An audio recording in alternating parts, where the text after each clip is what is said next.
Night street photography has been my passion since I first picked up a camera. There's something special about walking the streets after dark. The many lights, the contrast, and the silky silhouettes. Over the years, I've learned the essentials. The little techniques that turn an average night photograph into something cinematic. And once you learn how to work with light and shadow, night street photography might just become your new obsession. I've spent countless of hours out on the streets, dead at night, chasing that perfect shot. But lately, I've switched up my street photography for more candid street photography, and that's been all good and fun. But lately, I've had the urge to go out at night again. At nighttime, there's obviously less light available than daytime, but in reality, you don't need a lot of light to do night street photography. But if you look around during the night, there is actually a lot of artificial light sources. For example, like storefronts, window lights, headlights, tail lights, lights from restaurants and bars, and just all around light from traffic. You just have to be consciously aware of the sources and incorporate that in your photography when you're out on the streets. The first thing you look for is where is the light coming from, and if you take some of the examples that I mentioned before, and this is where the fun part begins. So let's say you identified a light source coming from a bar or a restaurant, so the light is coming from that, and what you do now is that you try to compose your photo, and there is a few ways to do that, but the easiest way is to shoot into the light or shoot into the building that the light is projected on. But if you like to make your photos more interesting, there are a few other ways to do it. I just want to take a moment to ask you a question. Do you struggle with street photography?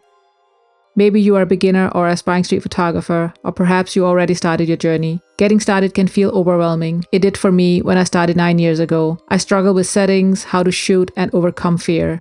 I believe street photography should be simple. That's why I created a 60-minute street photography essentials mini course that cuts through the noise and gives you exactly what you need to start shooting without overcomplicating things and hit the streets with confidence. If you can recognize yourself in this course is for you. Use the link below to sign up or visit my website for more details. Alright, let's get back to the video.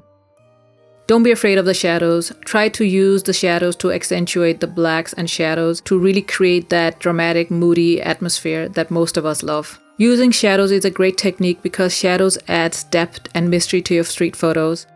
Learn to use shadows in uncommon and interesting ways to really signify a story in your photos. Decide also how you want to use the shadows. Do you want it to be subtle or do you want it to be dramatic? So there are many possibilities when you're adding shadows to your night street photography. Another neat trick is to incorporate the environment. So basically look for where the shadows are naturally occurring and use that to your advantage when you're framing up a shot. So when you're using shadows as compositional elements, it means that you can create contrast and guide the viewer's eye to where you want it to be, and also be able to frame your subjects in very interesting ways.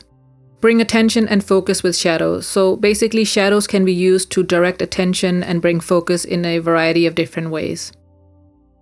Shadows can help the viewer focus on certain elements of the photograph, so basically by eliminating distractions or details that are not needed and that are deemed unimportant for the overall photograph or the scene. Shadows can also be lines or shapes that are captured in a way that they direct the viewer's eye directly to the frame or maybe the subject in focus. One thing to keep in mind when working with shadows is to really notice how the shadows are involving themselves with the surroundings and use that to your advantage to frame up a shot that is interesting both for you and the viewer. Let's talk about composition. So in the absence of sunlight, you only have the artificial light source that I mentioned to work with. So consider where the light is coming from for that ideal composition. Also remember to consider the environment that you're working within or looking at. So really consider what is available to you. Let me give you a very simple example of how to compose for the light. So basically, if you want to have your subject side lit, you can easily do that by having a subject go by a window front or maybe a bar or restaurant where the light is coming from. So the light is actually illuminating the subject as they walk by and also casting the different colors on the subject from the side. And that makes a little bit of mystery, but also adds a little bit more depth to the photograph. Add contrast, details, and texture. So let's start with contrast. As I mentioned before, you can use the light and shadow contrast, which is quite easy at night because you have your artificial light source and you have the natural occurring shadows, and shape it in a way where you can see the dramatic effect. Adding details through subjects or objects are quite common, but also be mindful of details that can appear more distracting to the overall photograph. So try to eliminate the distractions or details that you don't want to focus on. You can also add texture to your overall photograph. So look for the backdrop. What kind of structure does it have? What kind of architecture does it have? And does it play a role in your overall photograph, in terms of storytelling? You can also add texture by using the elements. I'm talking about the different weather conditions, especially snow or rain. It gives a really good overall texture or layering to your photographs. Silhouettes, a classic technique. What is a silhouette and how to create one? So basically what you want to do is to position your subject between your camera and a bright light source. That can be the sun or maybe an artificial light source. And what will happen is that the backlight will transform your subject to a dark, contrasting figure against that brighter background. Here are a few tips to capturing those captivating silhouettes. Choose strong, recognizable subjects. The secret to capturing a great silhouette is to choose a distinct shape. So for example, a human being, an animal, or object with a sharp outline that is easily identified against a backdrop. So when you're doing silhouette photography, it's very important that you have a clean background that is uncluttered and won't distract the overall photo and take focus away from the silhouette, because the silhouette can drown if the background is too cluttered. Remember to nail that exposure. So when you're doing silhouette photography, it's important that you expose for the background and not the subject. This way, the subject will remain dark, crispy, and contrasty. To help you get the perfect exposure, you can use spot metering mode. This is available in most cameras. So now I want to talk about rain and why we all should embrace rain. We all know when it rains, everything seems to calm down a bit. People are hurrying along and trying not to get caught in the rain. And when we're doing night street photography, rain can really add an interesting layer to your photograph. You can, for example, shoot into puddles, but essentially you can use the reflection coming from the ground where the rain is dropping. Play with the reflection. So reflections are everywhere at nighttime, and they're also easy to play with because they're coming from the artificial light sources. So try next time you go out to really incorporate that into your photography and use that to your advantage.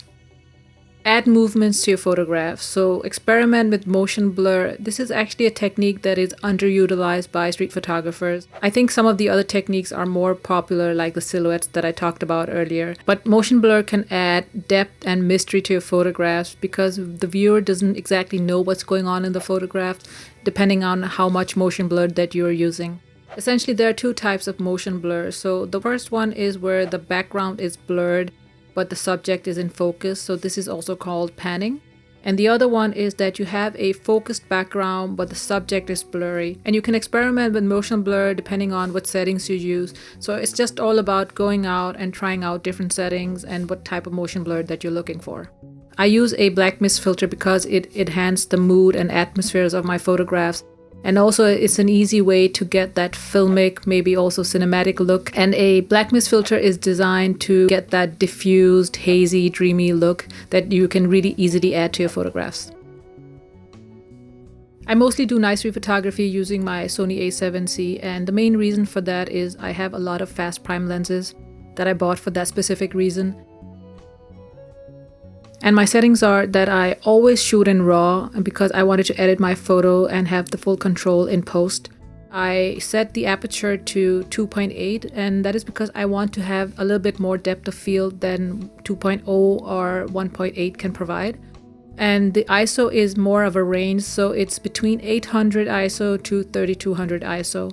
And the shutter speed is normally around 250. And the subjects that I often capture are walking in slow pace, so it's not fast movement. And the shutter speed of 250 is more than enough to capture a human being walking by.